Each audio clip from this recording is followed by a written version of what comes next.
Hi everyone, this is the part 2 of my video for class 10 series. हम chapter कर रहे थे resources and development. आज उसका हम इस पार्ट में सेकंड पार्ट करने वाले हैं, ठीक है, जिसमें हमारे पास सबसे पहले हम पढ़ेंगे जो हमने कल वेरियस टाइप्स किए थे उसको डिस्कस करेंगे, ठीक है। सबसे पहले जो हमने वेरियस बेसिस पढ़े थे ना क्लासिफिकेशन के, उन बेसिस को आज हम डिटेल में स्टडी करेंगे, ठीक है। सबसे पहला बेस जो हम कर रहे हैं रजे, that is on the basis of origin। ये हमने कल भी किया था और आज भी सबसे पहले यही हम डिस्कस कर रहे हैं, ठीक है। on the basis of origin। तो on the basis of origin हम कैसे डिवाइड करते थे? दो कैटेगरीज में, एक था बायोटिक और एक था एबायोटिक। तो पहले बायोटिक को कर लेते हैं, right. So firstly we are discussing biotic. General terms में अगर बात करूँ तो बायोटिक होता है लिविंग ऑर्गेनिजम्स को कंसिडर करके चलते हैं, लेकिन इसको डिटेल में कैसे बताते हैं वो भी इम्पोर्टेंट है ना। तो डिटेल में इसको हम ऐसे बताते हैं कि these are obtained from biosphere. ये कुछ रिसोर्सेज होते हैं जो बायोस्फीयर से अवेलेबल होते हैं। So these are resources available from biosphere. अब आपके दिमाग में आएगा बायोस्फीयर क्या होता है। हमारी धरती, हमारी अर्थ एक बायोस्फीयर है जिसमें कई सारे लिविंग ऑर्गेनिजम्स हैं। तो एक ऐसा एरिया, एक ऐसा प्लैनेट जहाँ पर कई सारे ऑर्गेनिजम्स हों, उसको हम बायोस्फीयर कह देते हैं, ठीक है। And anything which has life and something which also has life is termed as your biotic surrounding, ठीक है। इसके मैं एग्जाम्पल्स भी दे देती हूँ, इसमें बहुत सारे एग्जाम्पल्स आते हैं। फॉर एग्जाम्पल सबसे पहला एग्जाम्पल तो हम ही है, ह्यूमंस, ठीक है। फिर दूसरा एग्जाम्पल इसमें आता है flora and fauna. Flora means the animals, fauna means the plant lives that we have, various varieties of plants, ठीक है। livestock etc। livestock मतलब हमारे जीने के लिए क्या क्या रिसोर्सेज अवेलेबल हैं। सो livestock और फिर उसके बाद बहुत कुछ, livestock के बाद तो बहुत कुछ। तो ये तो हो गया हमारा बायोटिक, ठीक है। ये तो हो गया हमारा biotic. I think it's clearly visible है ना, कोई गड़बड़ तो नहीं हो रही, प्रॉपर विजिबिलिटी है, वेरी गुड, ठीक है जी। उसके बाद हम करते हैं ए बायोटिक। अब आता है ए बायोटिक सेकेंड। अब ए बायोटिक में जैसा कि मैंने बताया था सारे क्या होते हैं, नॉन लिविंग होते हैं। क्या होते हैं? नॉन लिविंग होते हैं। तो अभी भी इसमें सारे नॉन लिविंग आएंगे, ठीक है। अभी भी इसमें सारे नॉन लिविंग आएंगे। अब आई थिंक ज़्यादा क्लियर है ना, मच क्लियर, ओके, ठीक है। तो अबायोटिक, इसमें हम लिखेंगे वो चीज़ें आएंगी जो सारी नॉन लिविंग है। So all those things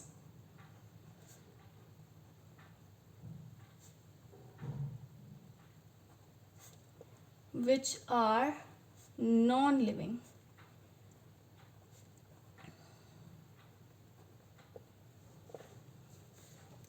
are called abiotic. For example, rocks and sand, पत्थर और मिट्टी। इवन माउंटेन्स भी आ सकते हैं इसमें, ठीक है। इवन माउंटेन्स भी आ सकते हैं बच्चा बाड़ी, इवन माउंटेन्स भी आप ले सकते हो इसको कंसिडरेशन में। Cool, good job everyone. अब चलते हैं सेकंड कैटेगरी पे। सेकंड कैटेगरी है ऑन बेसिस ऑफ एग्जॉस्टिबिलिटी। ये आज मैं डिटेल में करा रही हूँ, कल मैंने फ्लो चार्ट की फॉर्म में कराया था पिछली वीडियो में।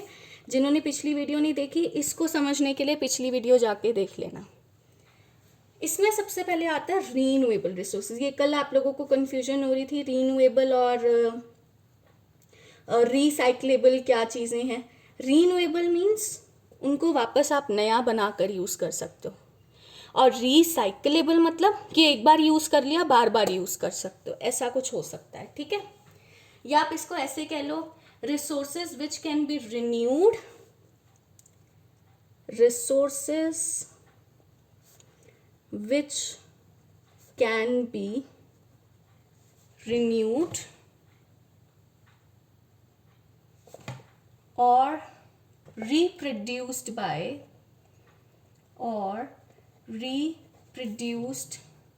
by physical, chemical or mechanical processes, processes की मदद से उसको या तो दोबारा रिन्यू किया जाए या रिसाइकल किया जाए, ठीक है। तो they are known as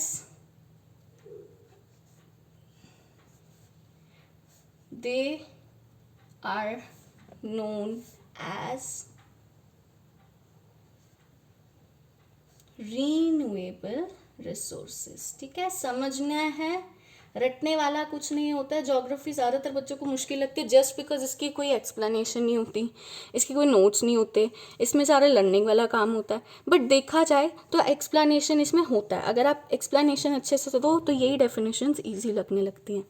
so resources which can be renewed और रिप्रोड्यूस्ड बाय फिजिकल जैसे कि मैं हाथ से उसे दोबारा ठीक कर दूं, केमिकल्स यूज़ करके कर दूं, मैकेनिकल कुछ मशीन्स यूज़ करके कर दूं, इन सभी चीज़ों को जैसे मैं अगर रिन्यू कर पा रही हूँ कुछ चीज़ों को, रिसोर्सेज को यूज़ करके, तो उन्हें हम क्या कह देते हैं, उन्हें हम कह देते हैं रीन्यूएबल रिसोर्सेज, ठीक है। ओके, उसके बाद इसी की दूसरी कैटेगरी है नॉन रीन्यूएबल रिसोर्सेस। अब इसमें क्या है, इसमें यही चीज़ें आप नहीं कर सकते जो आप रीन्यूएबल में कर रहे थे, वही चीज़ें आप नॉन रीन्यूएबल में नहीं कर सकते। So these occur over a very long geological time. ये बहुत सालों में जाके वापस बनते हैं। So these are occurring over a very long geological time, मतलब सालों में जाके, हो सकता है जब धरती बाद में बने उसके बाद जाके कहीं ये हमें मिलेंगे, जियोग्राफिकल टाइम के भी बियॉन्ड जाके ये हमें तब जाके अवेलेबल होंगे रिसोर्सेज, ऐसा आप कह सकते हो, ठीक है। ठीक है, इनके कुछ बेसिक एग्जाम्पल्स आप ले सकते हो, जैसे कि फॉसिल फ्यूल, सबसे बढ़िया एग्जाम्पल फॉसिल फ्यूल्स, ये मैंने कल भी दिया था। और प्लास्टिक को खैर आप दोबारा नहीं बना सकते, तो fossil fuels will be the best example, ठीक है जी। और आप ले सकते हो कि these resources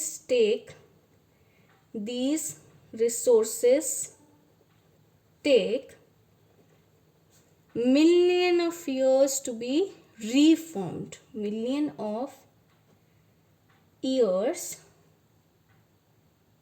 for the reformation, ठीक है। तो ये हो गए नॉन रीन्यूएबल रिसोर्सेज। तो ये मैंने आपके दो बेसिस अभी कवर कर लिए हैं, एक तो था ऑन बेसिस ऑफ ओरिजिन और दूसरा है on basis of exhaustibility. I hope clear है। ओके, अब हम चलते हैं थर्ड बेसिस पे, बट बिफोर दैट हम चलते हैं एक बार इसी चीज़ को, एग्जॉस्टिबिलिटी वाले को बुक में से पढ़ते हैं। ओके, अब हम इसी चीज़ को बुक में से पढ़ लेते हैं, ध्यान से देखो। Biotic resources they are obtain from biosphere, ठीक है, and have life such as human beings, flora, fauna, fishers, livestock. अभी एग्जाम्पल्स दिए। Abiotic में all those things which are composed of non-living things and are called abiotic, for example rocks and metals। अभी example दिए इसके भी मैंने, ठीक है। फिर उसके बाद है on basis of exhaustibility, the resources which can be renewed or reproduced by physical, chemical और mechanical process are known as renewable और रिप्लेनिशेबल. फॉर एग्जाम्पल इसमें आप सोलर लिख सकते हो, विंड लिख सकते हो, वाटर लिख सकते हो, एनर्जी लिख सकते हो, फॉरेस्ट लिख लो, वाइल्ड लाइफ लिख लो, ट्रीज लिख लो, प्लांट्स लिख लो, क्रॉपिंग लिख लो. द रीन्यूएबल रिसोर्स में further be divided into continuous और फ्लो. ये मैंने कल भी बताया था आपको, है ना, जिसमें ये एग्जाम्पल्स आए थे फ्लो चार्ट की फॉर्म में. Just look at this was the flow chart I discuss. तो ये देखो कंटिन्यूस और फ्लो आ गए ना इसमें विंड और वाटर के एग्जाम्पल के साथ. ओके उसके बाद these occur over a very long geological time. Minerals and अच्छा ये नॉन रिन्यूएबल बताए जा रहे हैं कि ये बहुत लॉन्ग पीरियड जियोलॉजिकल टाइम तक चलते हैं. Minerals and fossil fuels are example. Mineral भी एग्जाम्पल ले सकते हो, फॉसिल फ्यूल भी. ये इन ऐसे रिसोर्सेज के क्या है एग्जाम्पल्स हैं. These resources take million of years in the formation. सालों लग जाते हैं, मिलियंस ऑफ ईयर्स लग जाते हैं. Some of these resources are like metals which are recyclable, some are like fossil fuel which cannot be recycled and they get exhausted with their use. So ये हो गए नॉन रिन्यूएबल. और ये अब हम चलेंगे थर्ड कैटेगरी पे which is on basis of ownership. चलिए अब हम चलेंगे ऑन बेसिस ऑफ ओनरशिप, एक एक करते हुए चलते जाएंगे. ठीक है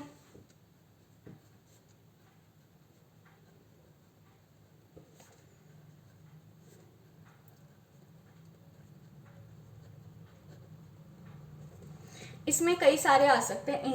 इंडिविजुअल, कम्युनिटी या फिर नेशनल या फिर इंटरनेशनल. सबसे पहला करते हैं इंडिविजुअल रिसोर्सेस. इंडिविजुअल में ज़्यादातर ऐसे आता है, मान लो कोई आपने शॉप खोली है जो आपके नाम पर है तो वो इंडिविजुअल कहलाने लगती है. ठीक है. They are also owned privately by individuals. मतलब इंडिविजुअल की खुद की है, प्राइवेट है, उसकी प्रॉपर्टी है, लेकिन टैक्स उसे देना पड़ेगा. नो डाउट प्रॉपर्टी उसकी है लेकिन टैक्स उसे देना पड़ेगा. प्रॉपर पूरा टैक्स उसे देना पड़ेगा.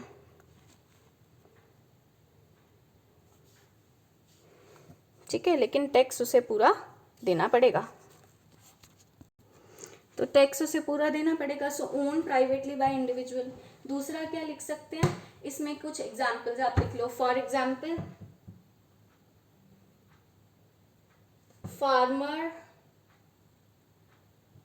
farmer owns the land.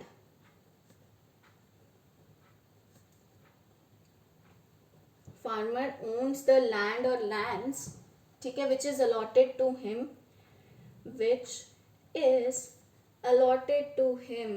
by government.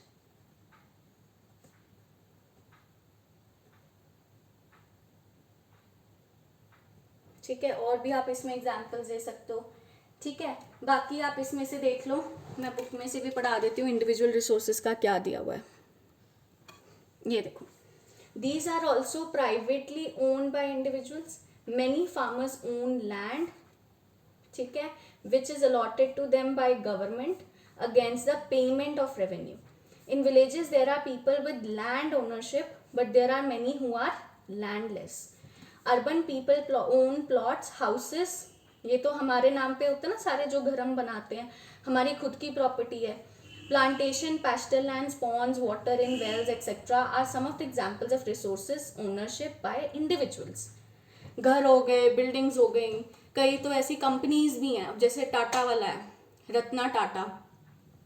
There are so many companies that are owned by him. तो आ सकता है. ठीक है, make a list of resource owned by your household. ये आप करते रहना, बट बेसिक डेफिनेशन उतना ही था, काफ़ी है जितना मैंने आपको लिखवाया है. अब हम चलेंगे इसी के सेकंड कैटेगरी पे, दैट इज कम्युनिटी. अब देखते हैं कम्युनिटी ओन्ड रिसोर्सेज क्या है.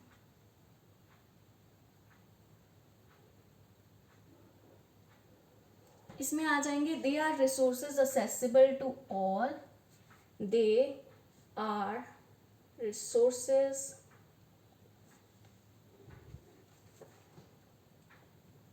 असेसिबल होता है available, accessible to all, available as well as provided to all, to the members of community. जो भी क्या है कम्युनिटी के मेंबर्स होते हैं. So members of community. इसके क्या एग्जाम्पल्स हैं? फॉर एग्जाम्पल स्ट्रीट लाइट्स हो गई, वो स्ट्रीट की हैं, कम्युनिटी की हैं, उस पूरी गली की हैं, है ना, ऐसे. तो इसमें आप एग्जाम्पल लिख सकते हो. फॉर एग्जाम्पल ग्रेजिंग ग्राउंड्स, जहाँ पे गाय वगैरह को चारा खिलाया जाता है, वो वाले मैदान, लैंड. ब्रूअल ग्राउंड्स, जहाँ पे सोल्जर्स रहते हैं, अपना डिग करके रहते हैं, ब्रूअल ग्राउंड्स. ठीक है, ये सारे स्ट्रीट लाइट्स, ये सब. ठीक है.